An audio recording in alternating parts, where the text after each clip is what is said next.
Campfire Classics is a classic literature podcast.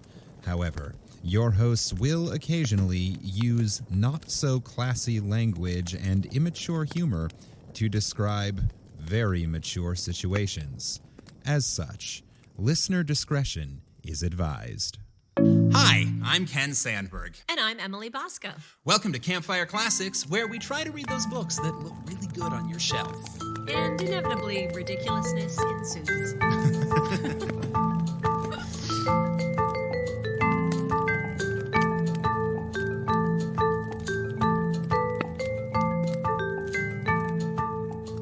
Yes, ridiculousness does ensue whenever we come out of that theme song.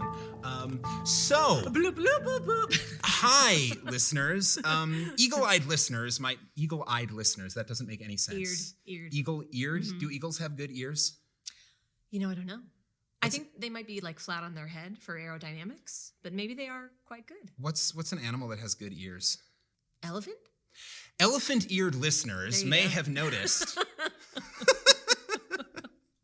It's fucking stupid. Elephant-eared listeners may have noticed that we don't have our usual lineup this week. I did try to warn you a couple of weeks ago that this might be happening, and sure enough, this week, stepping into the role of co-host is the lovely, talented, and charming Miss Emily Bosco. Hello. Thanks for having me. Of course. Thank you for stepping in. This is in exciting. our hour of need. Mm-hmm. So you'll be listening to an unfamiliar voice, but other than that, this show will be more or less the same, probably, unless it's completely not. We'll see. Because that's just sort of how the way things roll here. If you've been listening regularly, you know that at the moment I'm sitting in Lewisburg, West Virginia, and we're in rehearsals for Pride and Prejudice, and Miss Bosco is playing Lizzie Bennet, and it's been going well. Yeah. Yeah. Kind of way better than it has any right to. I know. Well, I first looked at the rehearsal call sheet and I was like, 2 weeks to put on Pride and Prejudice? Like, oh boy. But it actually, we've kind of been chugging along like a little happy train. It's been lovely. It's been so nice to be back in a room with other living, breathing human beings. Oh, man. After So good. long cultural desert that has been all of the quarantine. All of the Zoom theater. All of the Zoom theater. And dear listener, if you happen to live within a couple hours drive of Lewisburg, West Virginia, please shoot us an email and let me know if you want to come see the show, because I'd love to see you. We'd love to see you here. And frankly, if you email and let me know real quick, I still have a comp left. I might be able to get you in for free. Bribing the listeners. Bribing the Oh, listeners. boy. I have found bribing listeners is the best way. Really, bribing people is the best way to get anyone to do anything. Oh, Ken. Poor baby.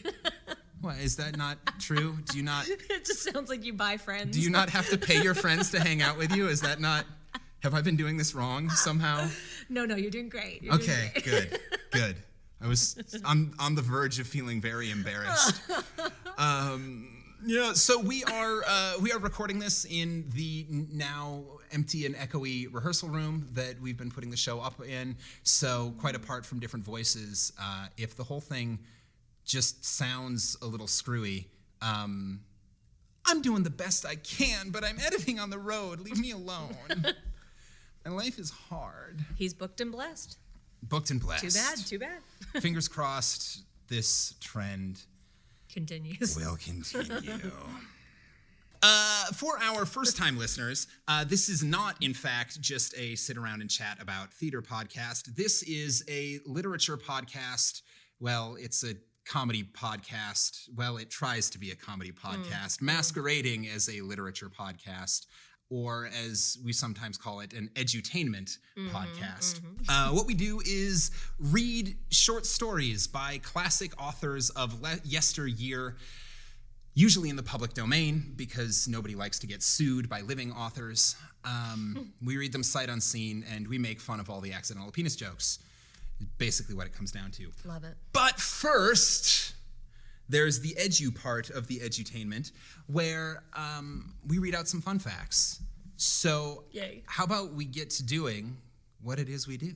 I love it. All right. Did you know, Ken, that I was an English major in college? For the sake of this podcast, I'm going to say I didn't. You knew that? Well, yeah, it's not like we have not spoken to each other. Oh, I guess I must have mentioned it. Well, whatever. I'm extra excited to read some stuff for that reason. While I am trying to find my list of fun facts, tell me about that. Why English major? What did you like? What did you learn? And what got you over into theater? Well, I always loved to act, but when I was 17, I just was like too young to know for sure that was absolutely what I wanted to do forever. Like I knew it was super fun, but I also was sort of just hungry for information and I wanted to read everything. And so I was like, oh, let me do English major, theater minor. And I kind of got to do like best of both worlds. But I got to read a lot of spectacularly like nerdy stuff. I mean, your classic like Beowulf and Canterbury Tales. And then like as you sort of progress through the major, you get to like pick your classes more specifically. And then I was doing like queer film and literature and like all these different intersection of things I found interesting. So it was really quite nice. Awesome. Yeah. And then when I graduated, I was like, I'm in these film classes and I'm watching the films and I'm more jealous of the people on the screen than of myself getting to watch them. So I said, I think I need to switch focuses here. Yeah, that's fair. Yeah. Who was the coolest writer that you ran across while studying? Coolest writer? Or most interesting, or whatever a better word than cool is. I was like, what are we talking about? Do you mean meeting them in person or just like favorite things that I've read? Like, I ran across this author that I'd never heard of before went, oh, Jesus, that's amazing because this woman was whatever. This guy was, punching Nazis in between, Yeah. Okay, I'm so embarrassed that I can't remember the writer's name right now, but who wrote Jurassic Park? What's his name? Crichton. Crichton, yes. He wrote another book, Sphere, and I had never seen the movie or even heard of it, but I read it for a class. I forget which one. And it just like blew my mind. It was so, so good. But I mean, he's hardly like an unknown author, but my memory is bad, but I really love that book. Cool. Great.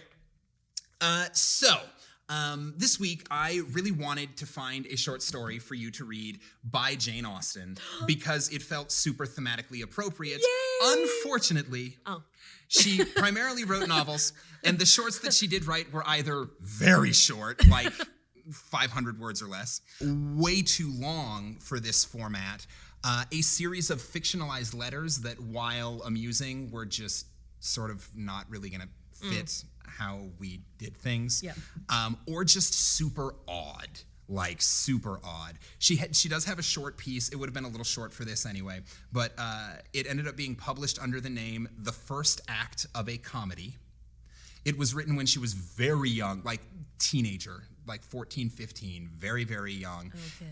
And during it, the owner of an inn prepares for an important guest while a young woman who lives on the moon ponders and writes songs about the young man from the sun that she is supposed to get engaged to when they meet in London. Okay. And this was the first act of an unfinished play that she wrote when she was a child, and it's part of a collection known as the Juvenilia or the Juvenilia or Juvenile. But there wasn't I couldn't find a collection of those things that went together nicely to be a full episode without running into being a 4-hour-long episode. So, unfortunately, we're not going to be reading her, but I did think I'd give a few quick tidbits about her as an author anyway. Yeah. Because here we are, living in Austen land. Plus, it can sort of be backdoor, shameless self-promotion. Woo! So, born December 16th, 1775, she's known today for her 6 novels, 2 of which were published after her tragically early death. Most notably, of course, Sense and Sensibility and Pride and Prejudice. Despite having worked on this show for weeks, months now, if you count when I actually got the script, I still cannot, for the life of me, spell the word prejudice. Really? Yep, I fuck it up every goddamn time. Do you ever say it in the show? I don't think so. I say it one time, and I'm really tempted to look at the audience and be like, my prejudice. No. But I won't. I won't do it. And I only say pride when I'm telling you it's a good thing. Right. Oh, no. I Cheeky. also say I don't mean to hurt your pride. There you go. Okay, it comes up a couple of times. Anyway, despite being one of the most popular authors of yesteryear today, at the time, because she was a woman, she was publishing anonymously, so her writing brought her very little notoriety or acclaim. Her work was, however, largely admired in her own time and shortly after her passing, praised by the likes of Sir Walter Scott, and compared by critic, scientist, and general Renaissance man Richard Whatley to no lesser icons than Shakespeare and Homer. Yes! Yeah. Come on, Jane. Unsurprisingly, Austen's life was not dissimilar to that of most of her popular young heroines. She lived on a sizable family property and attended balls and the like as a child. At one such party, she was introduced to a young man named Tom Lefroy. She wrote to her friend shortly after saying, "I am almost afraid to tell you how my Irish friend and I behaved. Imagine to yourself everything most profligate and shocking in the way of dancing and sitting down together." Dancing and sitting? You don't say. So their month-long flirtation was apparently the stuff of romantic legends. Almost certainly it was the emotional inspiration for a few of Austen Land's greatest heartaches and triumphs. Oh, yeah. And after her death, Lefroy, who by then was a successful judge and politician, confessed that he had loved her during that month they spent together, and though it was a boyhood love, he never really got over it. Oh, it's like Marianne and Willoughby. God, that's sad. Her first published novel, Sense and Sensibility, was published on commission in 1811, and the author line was "by a lady." Oh my God. It recouped expenses quickly and sold more than double the expectations, so her future books were published as "by the author of Sense and Sensibility." Wait, and she had already died by then? No, she had not yet died at this good. point. Okay. She got through Sense and Sensibility, Pride and Prejudice, and two of the others that I don't remember and didn't make a note of. I want her to have enjoyed her fame, if only briefly. Her books were so popular, so famous, so well-loved, even during her lifetime, that people illegally pirated them and translated them into other languages, and even started writing their own fan fiction about their favorite characters, writing their own scenes to tack on endings to the stories about things like married life at Pemberley and whatnot. Unfortunately, she did grow ill, slowly lost her energy, and passed away at 41 years old while still working on her next novel. Since her death, criticism of her work has ranged from the glowing reviews of the likes of Harold Bloom, who put her on his list of greatest Western writers of all time, to the vitriol-filled critiques of Mark Twain, who was so vicious in his criticism that many people have accused him of secretly being in love with her. Funny way of showing it. Yeah, well, I mean, Mark Twain was basically a giant toddler. He was just pulling her pigtails on the playground. I was just going to say that. Yep, that's very playground behavior. Yep. You know. I hate her writing so much, but she's so pretty and... Yeah. Stupid boys. Mark Twain, dumbest boy in school. It's true. Regardless, her work is still going strong and with us today. Her most famous leading couple, Lizzie Bennet and Fitzwilliam Darcy, have been rewritten and reimagined by countless writers and portrayed on stage and screen by the likes of Greer Garson and Laurence Olivier, Jennifer Ely and Colin Firth, Keira Knightley and Matthew McFadden. My husband. Yes, That's how you say his him. name. Yeah, great. Him. Mm-hmm. And then, of course, Miss Emily Bosco and Ken Sandberg. Mm-hmm. All of that said, as I mentioned, there are no great Austen shorts for you to read. So this week, my darling, you will be reading a short story by this podcast's muse and the only woman whose name I would ever consider getting tattooed on my body. We actually have a Patreon goal involving that very thing. Oh boy. Dame Agatha Christie. You will be reading The Yay. Case of the Missing Will. All right. Let's get this fire going. Yeah. The Case of the Missing Will by Agatha Christie. The problem presented to us by Miss Violet Marsh made rather a pleasant change from our usual routine work. Poirot had received a brisk and businesslike note from the lady asking for an appointment, and had replied asking her to call upon him at 11 o'clock the following day. That's very civilized. I know. I kind of I wish we could go back to doing that.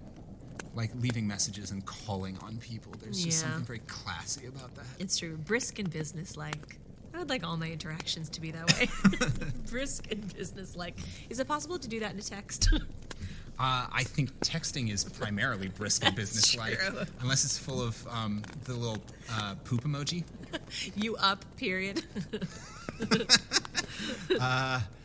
Brisk. Don't think that's particularly businesslike. It's a certain kind of businesslike. Getting down to business. Getting down to businesslike. Okay, so this lady asking for an appointment. This lady asking if Poirot is up. Yeah, exactly. She arrived punctually. A tall, handsome young woman, plainly but neatly dressed, with an assured and businesslike manner. Businesslike again. Getting Okay, down to business. There we go. Right? So she's a hooker. She's handsome, too. I always like that description of a lady as handsome. It's either a compliment or really not. And it kind of depends on who's using it. Oh, I see. Like someone could be like, she's handsome. Handsome. No. Which is to say, like, she's symmetrical Right. and, like, as a human being, fine looking. Oh. But, She possesses all the parts of a face. yeah. In more or less the right order. Clearly a young woman who meant to get on in the world. I am not a great admirer of the so-called new woman myself, and in spite of her good looks, I was not particularly prepossessed in her favor. Okay. The narrator's not feeling it. No. So I understand that you're not wildly familiar with Poirot and Hastings. No. Hastings has a tendency to fall head over heels for whatever dangerous woman walks into the room. Particularly, it seems, if she is a redhead. Hastings does. Hastings, Okay. yes, our narrator. Okay, cool. Full disclosure, I only knew how to say Poirot because Ken told me. So it does say something that he has just announced.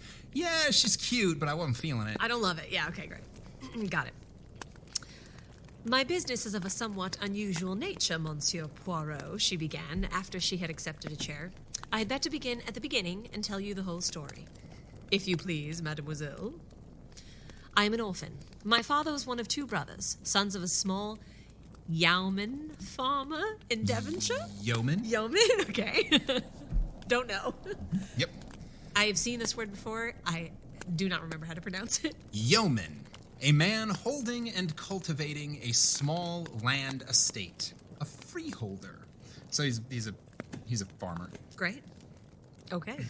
Well, now that I look at this again, I'm like, that makes sense because the sentence says, my father was one of two brothers, sons of a small yeoman farmer in Devonshire. So I could have just... Context clues are fun. The farm was a poor one, and the elder brother Andrew emigrated to Australia, where he did very well indeed, and by means of successful speculation in land became a very rich man. The younger brother, Roger, my father, had no leanings towards the agricultural life. He managed to educate himself a little and obtained a post as clerk with a small firm. He married slightly above him. My mother was the daughter of a poor artist. My father died when I was 6 years old. When I was 14, my mother followed him to the grave. Oh. Well, she did say she was an orphan. That's how we started. That's kind of a lovely way to say that, though. The mom followed him. My only living relation then was my Uncle Andrew, who had recently returned from Australia and bought a small place, Crabtree Manor, in his native county. Don't trust the Australians. At this point in history, it's mostly peopled with criminals. Okay, all right, okay. Right? Because Australia was founded as a Correct. prisoner colony. Correct. By England. Okay, we've got Crabtree Manor. Crabtree and Evelyn. Gotcha. I'm going to remember that. Hand Lotion Manor. Oh, no. I didn't take it there. That was you. Shame on you. Okay. Oh, you really haven't listened to enough of this podcast if that surprises you. He was exceedingly kind to his brother's orphan child, took me to live with him, and treated me in every way as though I was his own daughter. Crabtree Manor, in spite of its name, is really only an old farmhouse. Farming was in my uncle's blood, and he was intensely interested in various modern farming experiments. Although kindness itself to me, he had certain peculiar and deeply rooted ideas as to the upbringing of women. Himself a man of little or no education, though possessing remarkable shrewdness, he placed little value on what he called book knowledge. He would have hated this podcast. He would have hated this podcast, yeah. He also probably wasn't a huge fan of Jane Austen. True. He was opposed to the education of women. In his opinion, girls, this accent is getting tough. Girls should learn practical housework and dairy work, be useful about the home, and have as little to do with book learning as possible. Yeah, we like them stupid and hardworking. Dairy work. You know, milking the cows, Boy. churning the butter. Yeah. He proposed to bring me up on these lines, to my bitter disappointment and annoyance. Something hand lotion. I rebelled, frankly. Yes, I like this lady. I knew that I possessed a good brain and had absolutely no talent for domestic duties. My uncle and I had many bitter arguments on the subject, for though much attached to each other, we were both self-willed. I was lucky enough to win a scholarship, and up to a certain point was successful in getting my own way. The crisis arose when I resolved to go to Girton. I like that name. Girton? Girton. This is a school or something, presumably? I guess. We'll see. I had a little money of my own, left me by my mother, and I was quite determined to make the best use of the gifts God had given me. I had one long, final argument with my uncle. He put the facts plainly before me. He had no other relations, and he had intended me to be his sole heiress. As I have told you, he was a very rich man. If I persisted in these newfangled notions of mine, however, I need look for nothing from him. I remained polite, but firm. I should always be deeply attached to him, I told him, but I must lead my own life. We parted on that note. You fancy your brains, my girl, were his last words. I've no book learning, but for all that, I'll pit mine against yours any day. We'll see what we shall see. Yes, she's got gumption. This seems like a contentious family relationship. That was 9 years ago. I have stayed with him for a weekend occasionally, and our relations were perfectly amicable, though his views remained unaltered. He never referred to my having matriculated, nor to my BSc, Bachelor of Science. BSc? Big B, BS, little c. I would assume Bachelor of Bachelor of Science, Science. yes. Okay, I think. For the last 3 years, his health had been failing, and a month ago, he died. I am now coming to the point of my visit.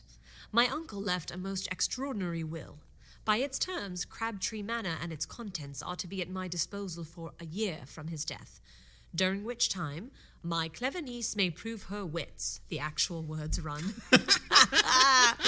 What a douche. At the end of that period, my wits having been proved better than hers, the house and all my uncle's large fortune passed to various charitable institutions. That is a little hard on you, mademoiselle, seeing that you were Mr. Marsh's only blood relation. I do not look on it that way. Uncle Andrew warned me fairly, and I chose my own path. Since I would not fall in with his wishes, he was at perfect liberty to leave his money to whom he pleased. Was the will drawn up by a lawyer? No, it was written on a printed will form and witnessed by the man and his wife who live at the house and do for my uncle. Do what for the uncle? What? And do for the uncle? Oh, That's all it just, says. It says by the man and his wife who live at the house and do for my uncle. I guess the servants? Yeah, I mean, yeah. the comedy groundskeeper? answer. The comedy answer is that they are his nightly sex show. Sure, they sure. do for the uncle, but Sure. realistically, no. It's probably just that they're the help around the house. Groundskeepers. It's not nearly as interesting that way. I kind of enjoy the idea that Crabtree Manor has nightly sex shows, but At Hand Lotion Manor. you know. You know, we can hold both. We can hold space for both in our hearts and our minds. Okay, now I don't know who's talking anymore. Yeah, good luck. It just goes quote to quote to quote. Okay, she says, "Oh, these people who do for my uncle." Okay. And then the narrator, no, somebody else, I don't know, someone's talking. There might be a possibility of upsetting such a will. I would not even attempt to do such a thing. You regard it then as a sporting challenge on the part of your uncle? That is exactly how I look upon it. It bears that interpretation, certainly, said Poirot thoughtfully. It's Poirot. Got it. That's our funny little Belgian, French-speaking, mustachioed hero. French. He's French. Well, he's Belgian, but they speak French there. Okay. Somewhere in this rambling old manor house, your... Yes! I can't do it. No, this is terrible. Oh, I love it. It is delightful to hear someone else do it. Why did you do this to me? We're going to see how long I can make this last. Somewhere in this rambling old manor house, your uncle has concealed either a sum of money in notes or possibly a second will, and has given you a year in which to exercise your ingenuity to find it. Exactly, Monsieur Poirot, and I am paying you the compliment of assuming that your ingenuity will be greater than mine. Hey, but that is very charming of you. My grey cells are at your disposal. You have made no search yourself. Only a cursory one, but I have too much respect for my uncle's undoubted abilities to fancy that the task will be an easy one. Have you the will or a copy of it with you? Miss March handed a document across the table. Poirot ran through it, nodding to himself. All right.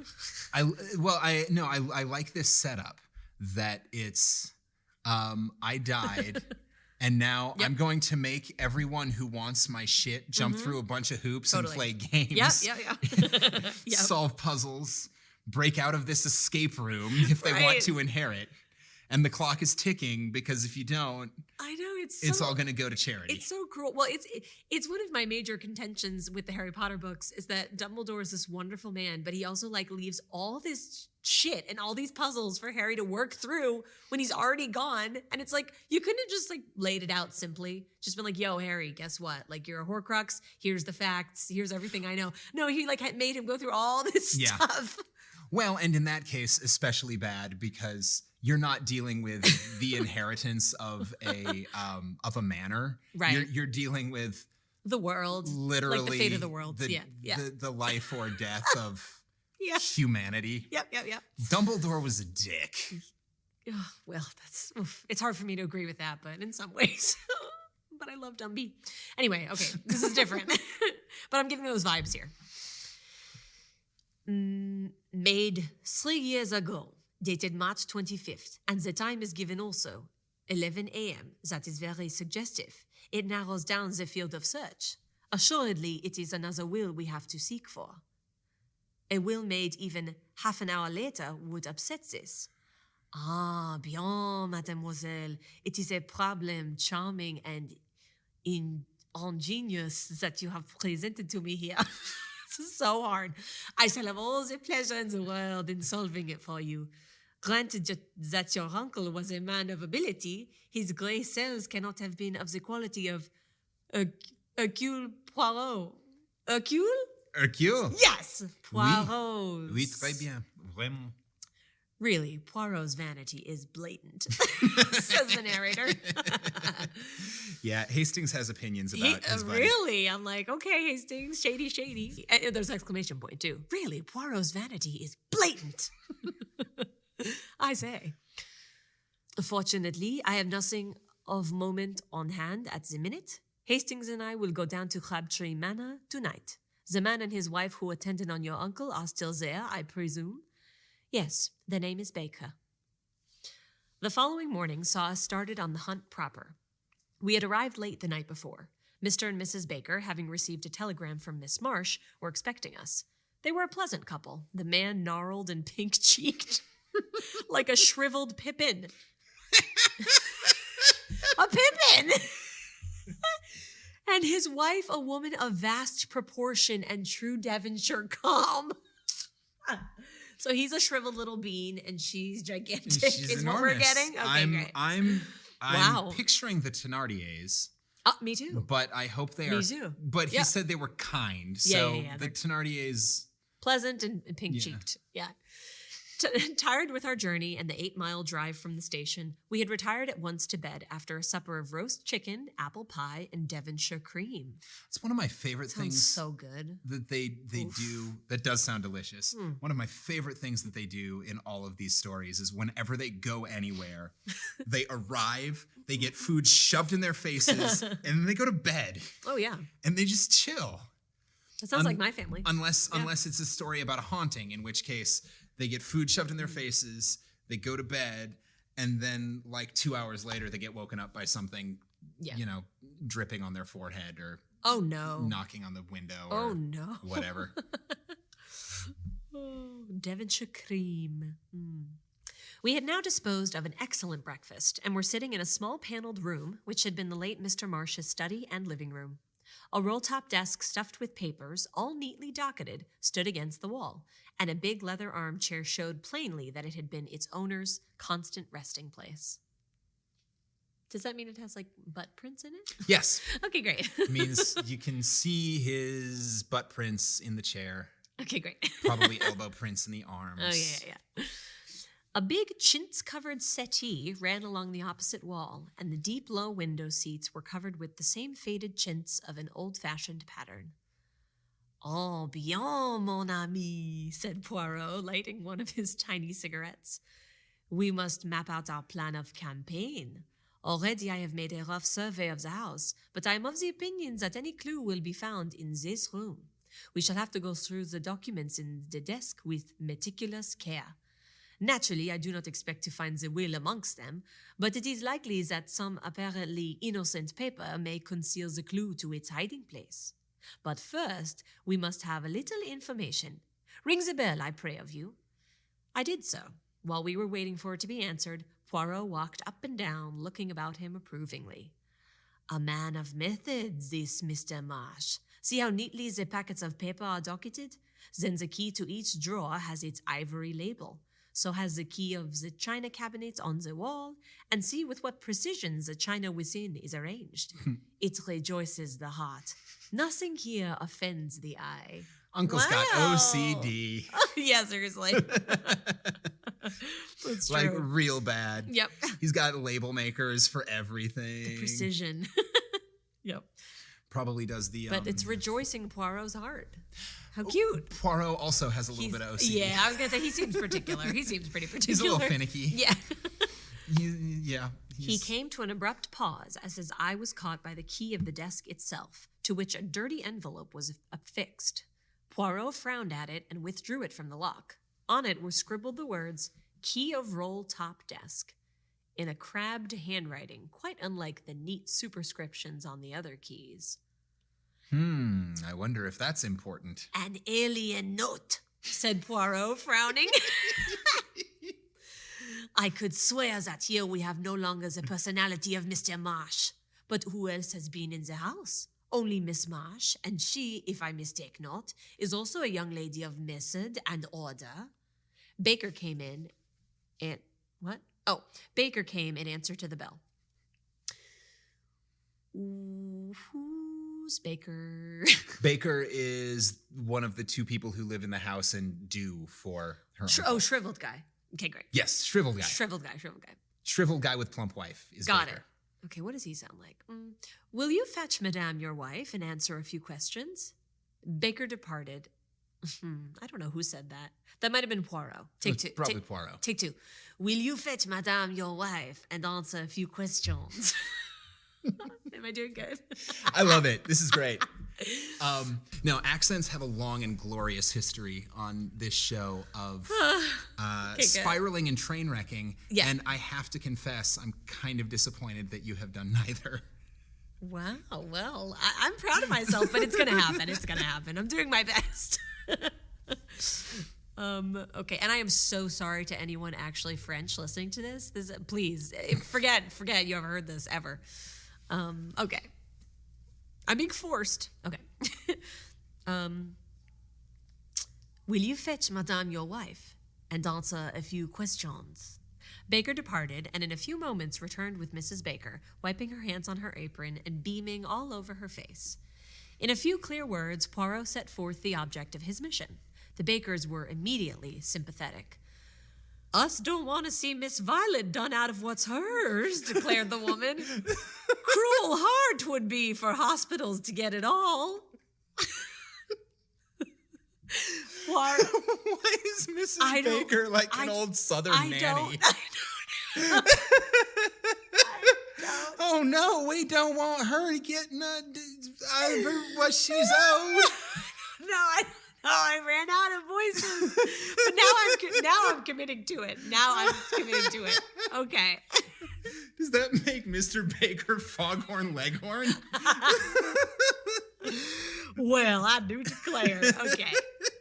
So we've got British, French, American, and U.S. Southern all in this one tale. Yeah. You know, I'm a woman of many talents. This is an eclectic read. I am here for it. I love it. Oh God, this is whew. All right.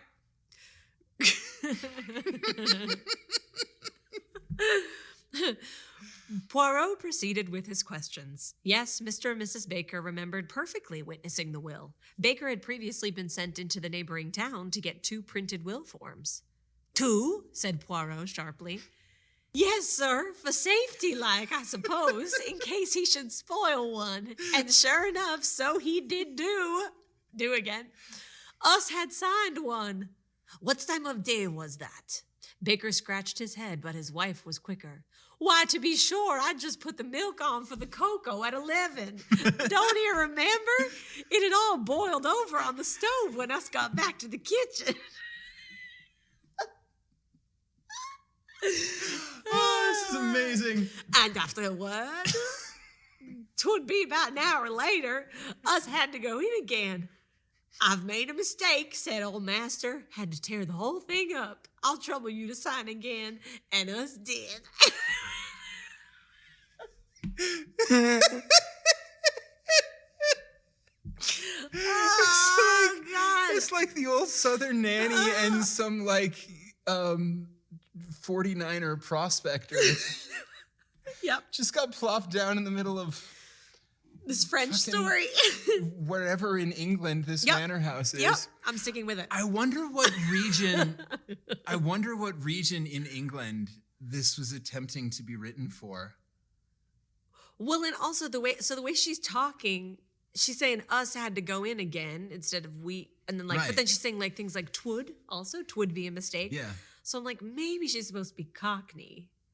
She might be Cockney. Oh, definitely. All right. I can try that. Oh, no. You are not changing now. Okay. You like her too much. Okay, yeah. I like her too much, plus that would be confusing. Me too. Okay. I'm sticking with it. Here we go. And afterward, master gave us a tidy sum of money each. I've left you nothing in my will, says he, but each year I live, you'll have this to be a nest egg when I'm gone. And sure enough, so he did. Poirot reflected. After you had signed the second time, what did Mr. Marsh do? Do you know? Went out to the village to pay tradesmen's books. That did not seem very promising. Poirot tried another tack. Tick. The word is just tack, but it seems like... Tack. Tactic. No? Spell it? T-A-C-K. Yeah. Definitions of tack. Mm-hmm.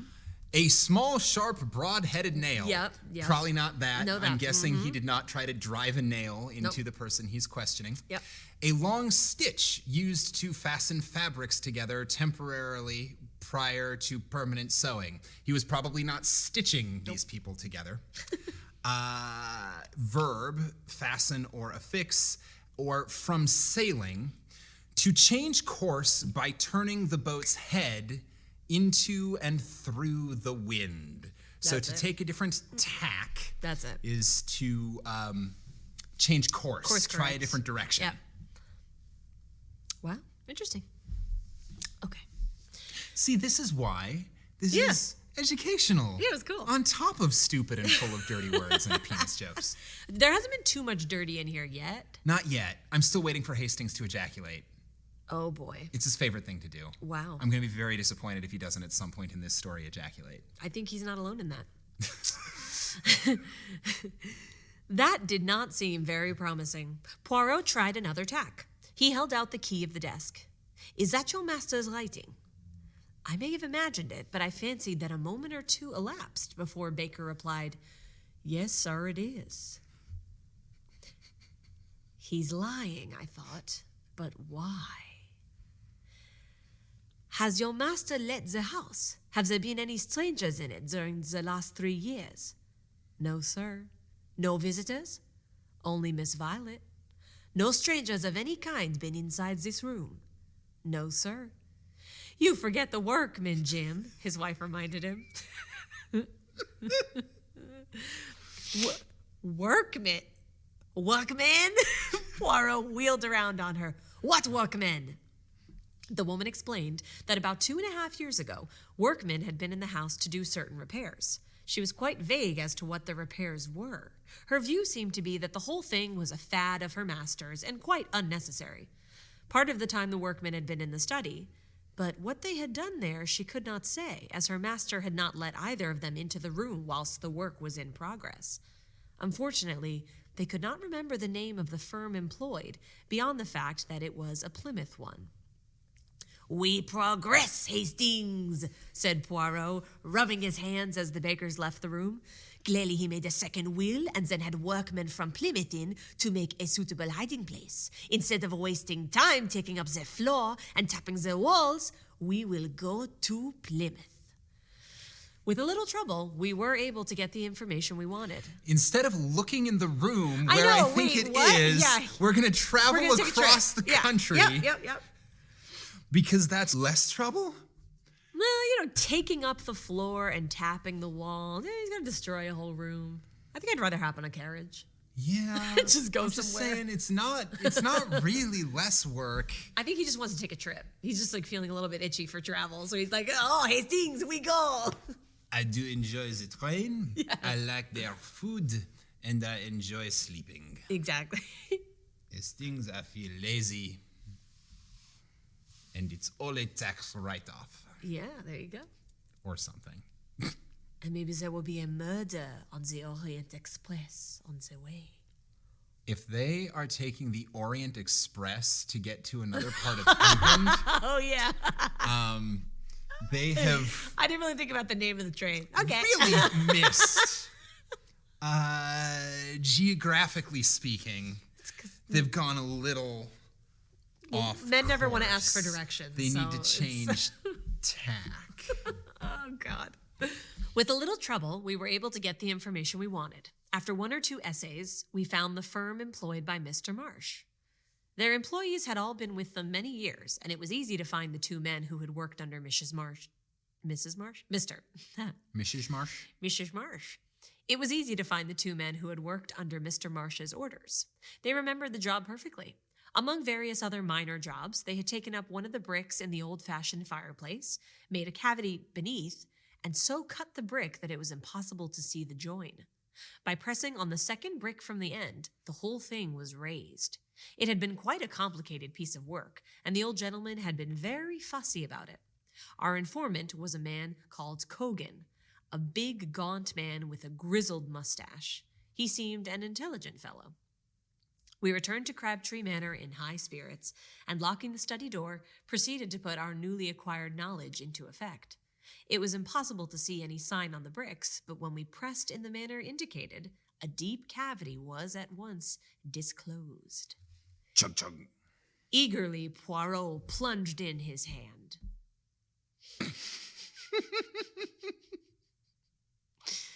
Suddenly, his face fell from complacent elation to consternation. Oh Man, no. Hate it when that happens. You plunge in your hand and all of the excitement drops out of your face. He's not excited anymore. Oh. I have never found that to be the case, but, some people just can't keep their excitement going.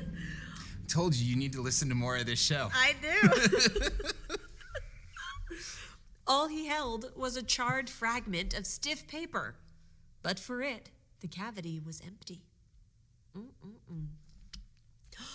Sacre! Cried Poirot angrily. Someone has been before us. We examined the scrap of paper anxiously. Clearly, it was a fragment of what we sought. A portion of Baker's signature remained, but no indication of what the terms of the will had been. Poirot sat back on his heels. His expression would have been comical if we had not been so overcome. This would have been funny if it didn't suck Right, so much. exactly. I understand it not, he growled. Who destroyed this, and what was their object? The Bakers, I suggested. Et pourquoi? Neither will makes any provision for them, as they are more likely to be kept on with Miss Marsh than if the place became the property of a hospital. How could it be to anyone's advantage to destroy the will? The hospital's benefit, yes, but one cannot suspect institutions. Perhaps the old man changed his mind and destroyed it himself, I suggested. Poirot rose to his feet, dusting his knees with his usual care. He is finicky. That may be, he admitted, one of your more sensible observations, Hastings. Well, we can do no more here. Well done, buddy. Oh, good job, little puppy. Good job, yeah. Well, we can do no more here. We have done all that mortal man can do. We have successfully pitted our wits against the late Andrew Marsh's, but unfortunately, his niece is not better off for our success. By driving to the station at once, we were just able to catch a train to London, though not the principal express. Poirot was sad and dissatisfied. Well, yeah, they just gave up. They were like, you win, old rude guy with the mind games. That is unusual. Right, well, the story's not done. Well, clearly. Story's not done. I'm just curious what the game is. Right. For my part, I was tired and dozed in a corner. Suddenly, as we were just moving out of Taunton, don't know. Is it a place name? Yeah. As we were just moving out of Taunton. Some silly English train station. Yeah. Poirot uttered a piercing squeal. Vite, Hastings! Awake and jump! But jump, I say! Before I knew Butt jump. Before I knew where I was, we were standing on the platform, bareheaded and minus our valises. Suitcases. Right, our valises. Bareheaded. Someone took their hats too? Someone took their hair. They're bald. Oh, wig snatched. Yeah. Mama. Okay. Before I knew where I was, we were standing on the platform, bareheaded and minus our valises, whilst the train disappeared into the night. I was furious, but Poiret paid no attention. Imbeciles that I have been, he cried. Triple imbecile. Not again will I vaunt my little grey cells. That's a good job at any rate, I said grumpily, but what's this all about? As usual, when following out his own ideas, Poirot paid absolutely no attention to me. Oh, Hastings. Yeah. Hastings has a little bit of a complex. Or should. Deserves to. Yeah. The tradesmen's books. I have left them entirely out of account. But yes, where? Never mind, I cannot be mistaken. We must return at once. Easier said than done. We managed to get a slow train to Exeter, and there Poirot hired a car.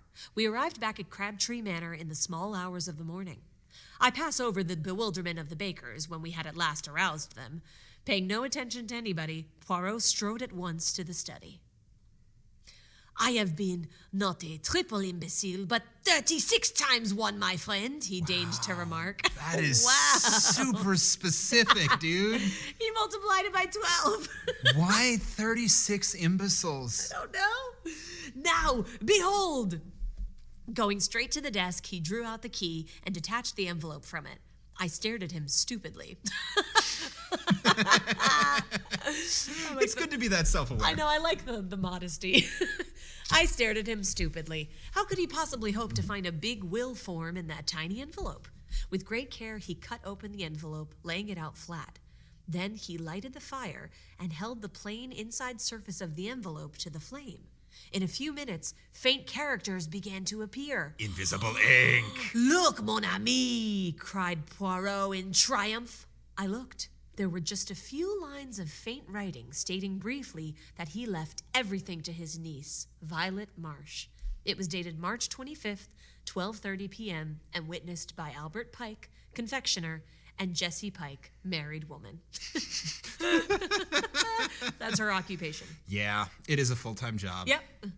But is Keeping it... track of stupid boys. Yep. But is it legal? I gasped. As far as I know, there is no law against writing your will in a blend of disappearing and sympathetic ink. Sympathetic ink? Appearing ink? Normal ink? Yeah. I assume sympathetic meaning like because it was disappearing because it disappeared, and then sympathetic because he held it to the fire and it came back. It's the trick that they use in National Treasure. Oh. To uncover the map on the back of the Declaration. Right. That great triumph of scientific and historical accuracy, National Treasure. Oh, yeah. That old chestnut. Okay, got it. As far as I know, there's no law against writing your will in a blend of disappearing and sympathetic ink. The invention of the testator is clear. Testator. Testicle. Testator. The what? The what of the testicle? The testator is what it says. But then I said it testator, and that's, I don't know. No, I like testicle. The what of the testicle is clear. The intention. The intention of the testicle really should be clear. Is clear. Yeah. What's the testator? A person who has made a will or given a legacy. So her uncle in this case. Got it. The intention of the testator is clear. Yes. Got it. That's why it's that you can write it in invisible ink. Yeah. As long as the intention So is long clear. as the intention is clear. Got yes. it. Okay. Yeah, because the intention of testicles is usually clear regardless of how writing has been done. Yeah. Clear goals. Very clear goals. Very clear job to do. Yep. Not a lot of ambiguity there. The intention of Testicular ambiguity. Indecisive testicle syndrome. That might be the name of my upcoming punk album. There you go. Testicular ambiguity. There you go. Every song needs to be in a minor key. Oh, that's that doesn't sound moronic. like a good problem to have. No, I would think testicular ambiguity would be a really disconcerting issue, personal failing to suffer from. Oh boy. Okay, the intention of the testator is clear, and the beneficiary is his only living relation. But the cleverness of him, he foresaw every step that a searcher would take, that I, miserable imbecile, took. He gets 2 will forms, makes the servant sign twice, then sallies out with his will written on the inside of a dirty envelope and a fountain pen containing his little ink mixture. On some excuse, he gets the confectioner and his wife to sign their names under his own signature. Then he ties it to the key of his desk and chuckles to himself. If his niece sees through his little ruse, she will have justified her choice of life and elaborate education and be thoroughly welcome to his money. Nicely done. Yeah. She didn't... Good ploy. Right. Good game. She didn't see through it, though, did she? I said slowly. It seems rather unfair. The old man really won. But no, Hastings, it is your wits that go astray. Miss Marsh proved the astuteness of her wits and the value of the higher education for women by at once putting the matter in my hands. Okay, that's some logic. That's a little douchey there. That's some Poirot. logic. Always employ the expert. She has amply proved her right to the money. I very much wonder what old Andrew Marsh would have thought. The end. Hooray! You know, that was a fun little twist at the end. But I like that. I don't know if I love the conclusion of, well, this girl's smart enough to deserve all the money, not because she's just an intelligent person or that she's well educated, because she knew well to put it in a smarter man's hands. Which is an interpretation, but what he actually said was that she was clearly well educated to do this smart thing, which is when you run into a problem, employ the expert. Employ the expert. You're right. Which No, is you're not right. the same thing as trust a man. It's true. It hit my ears a little funny, but you're right. Yeah. And I like that Hastings is a little cheeky. He's like, I wonder what Mr. Marsh would have thought of all this, Hastings always I being like a little Hastings. cheeky. He's funny. He's a good dude, yeah. Oh, that was such fun. I'm very surprised that you have not read Poirot or I have not. Lady Agatha in general before. She's Yeah, and I have to say this about myself. I love to read. It's actually sort of the same thing with movies. And I love movies too. But I have big gaps in my education. There's just whole, swaths of stuff that sort of are considered classics that people are like, you've never seen XYZ thing? You've never read XYZ thing? And I'm just like, no, I'm sorry, but I'll read it now, And but there's also so much to read and to see that it's how could you ever, But I'm glad to start my Agatha Christie education with this. It's fun. She's a ton of fun. You should go back and listen to at least some of the fun facts, if not the entire stories that we've recorded about her. Oh, I'm going to. Because they're random stuff so she made her living as a mystery writer. Listeners, if you've been listening for a long time, this will be old information to you. But if this is your first time listening, and if we're doing our job right, every episode is somebody's first episode, this will be new to you. So here's some sort of fun facts that we got about Agatha Christie over the years. There you go. Hello, fellow newbies. She was an avid surfer. Excuse me? Yep. There are pictures. There are pictures Surfing of her USA? On the beach in her little swimsuit. It's stripy one piece, and she's got the big ass surfer. She was an avid surfer, which is why in my head the Beach Boys song "Surfer Girl" is a song to Agatha Christie.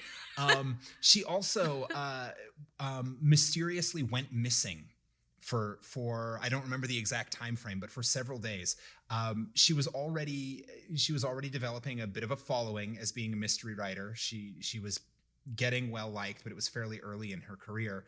And it was discovered that her husband was having an affair and would probably be leaving her. And she had a little mental break. Her car was discovered by the side of a lake, and she was gone for 10 days. Oh. Nobody had any idea where she was. She was discovered a week and a half later at some hotel somewhere up north, with supposedly no memory of what had happened. And she refused to talk about those missing days for most of the rest of her life. It's just one of those... Oh, that's spooky. Random things. And it has been attributed to either just she got cheated on and that was how she dealt with it and she didn't want to talk about it and so she feigned amnesia, or it was actually so traumatic that she just blacked it out. Yeah, her brain was protecting her. Yeah. Interesting. Yeah, but yeah, I get it, man. Sometimes you just gotta disappear for a while. Just can't deal. Just cannot deal. But yeah, she's super interesting, and there's a reason she's sort of the muse of this podcast. It was reading her stories around an actual campfire that got us doing this and thinking it would be fun. Yeah. Yeah. Well, I'm so grateful you had me on. And I am so fun. So grateful that you came in and joined. This was Let's do it again lovely. If you have more tech difficulties. Absolutely. So typically the way we end episodes, and again, I'm talking to the newbies, both listeners and hosts, is with a series of thank yous. Thank you for listening. Please do shoot us an email at 5050artsproduction@gmail.com. 5050 Arts Production is our sort of parent production company. You can also track us down on Twitter and Facebook and Instagram and all of the other social medias that I don't really understand how they work. But apparently when people message us there, magically you get responses. Someone's doing it. Someone's doing their job. Also, if you are sending us an email or a instant message or whatever, please, somewhere in the subject or the body of the message, send us the secret code that lets us know that you have made it this far into the episode. And this week's secret code is actually two different things. One, testicular ambiguity. I would love to hear that. Also, just send a thank you, Emily. Because thank you, Emily. Thank you for having me. For joining us. This has been a ton of fun. I think by the time I'm done editing it, this is going to be a little bit of a shorter episode, but that's okay. Clearly, we have determined that my usual co-host is the one who likes to take us off on tangents.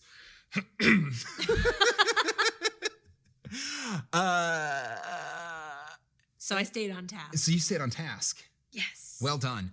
I'm sorry that I kept the French accent the whole time. Oh no, it was great. I have to it was say, lovely. I'm happy with myself. It was great.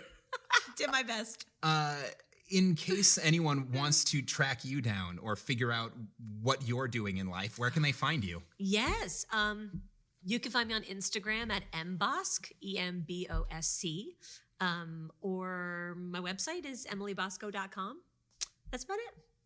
Yeah. Great.